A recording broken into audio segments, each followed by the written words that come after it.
আমি বলে থাকি যে নারীরা দুই জায়গায় খুব বেশি যায়, হুমড়ি খেয়ে পড়ে। এক যায় বাজারে, দুই যায় মাজারে, ঠিক কিনা? মাজারে যায় অনেক, ছেলে নাই মেয়ে নাই, ভাবে যে মাজার থেকে সন্তান পাওয়া যায়, এরকম আছে না নাই?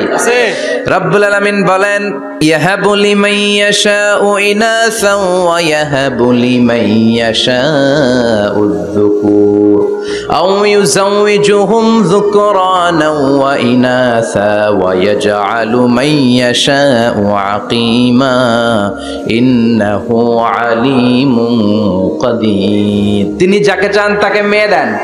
আগে মেয়ের কথা বললেন, আগে ছেলে বলে নাই। তার মানে মেয়ের ভিতরে বরকত বেশি না কম? বেশি। আল্লাহ যাকে চান তাকে মেয়ে দেন, আল্লাহ যাকে চান তাকে ছেলে দেন, আবার যাকে চান তাকে ছেলেও দেন মেয়েও দেন, আবার যাকে চান তারে ছেলেও দেন না মেয়েও দেন না। তিনি কে? আল্লাহ। এজন্য চাইতে হবে তার কাছে, মাজারে যে চাওয়া যাবে না। আমার বোনেরা খবরদার খবরদার খবরদার, মাজারে যে কিচ্ছু যাবেন না। মাজারে তো আপনাদের যাওয়ারই দরকার নাই, কারণ নারীদেরকে কবরের সামনে যে কবর জিয়ারত করতে নিষেধ করেছেন মুহাম্মদ সাল্লাল্লাহু আলাইহি ওয়াসাল্লাম।